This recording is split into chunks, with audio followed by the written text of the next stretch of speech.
بسم الله دمان وإذ السلامة يا قفل بمجاعي منصبك وماش كفريو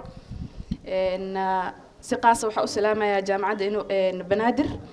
وحان آد وفرح سنة إنا ما انتقيب كهاي دهفوركا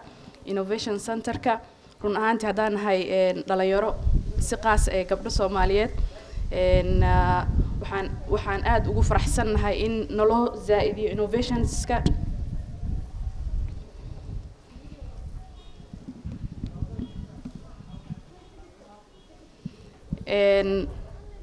dhaqaatiir maadaama oo doctor idil la dhahay jaamacadda marka aad dhameeyay run ahaantii ama inta jaamacadda aawade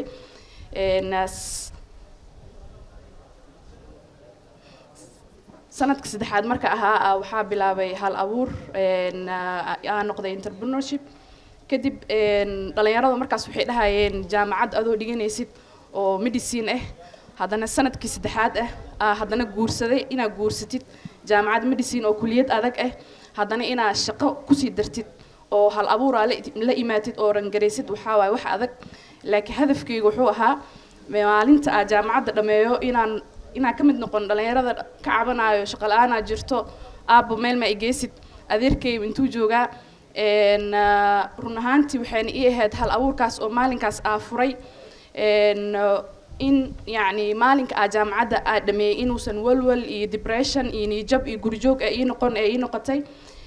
wado ariyadii aan lahaa oo long goalskayga ahaa ku gaaro oo maantana aan ku shaqeynayo waxaa ahay dhaqtarad ka shaqeyso ama psychotherapy ama waxyaabaha la xiriiro mental health hal abuurkaygana wuxuu ahaa markaas xarun ka shaqeyso horumarisane qoysaska sidoo kale lagu barto xirfadaha qoyska maadaama Soomaali aan ahay oo burburkii dhacay oo dhan badan naga soo gaaray ee qoysku ugu muhiimsan tahay in la tayeeyo hooyooyinka iyo aabaha iyo caruurta xirfadaas markii marka bilaabayo waxa ii ahayd yani adoo dhaqtarad maxaa kugu celinayo shaqooyinkaas iyo hoolahaas laakiin maalinka dhameeyo waxa ogaaday inaan wax fiican sameeyay dhalinyaro badanna u noqday in aan hago faa'iidooyinka ee leedahay innovationkan marka aan ka hadlo run ahaantii dhalinyarada jaamacadaha waxay ku bartaan lagu barto innovationska waxyaabaha lagu barto waxaa soo baxay sanad walba dhalinyaro waxay hayaan afkaar fiican oo badan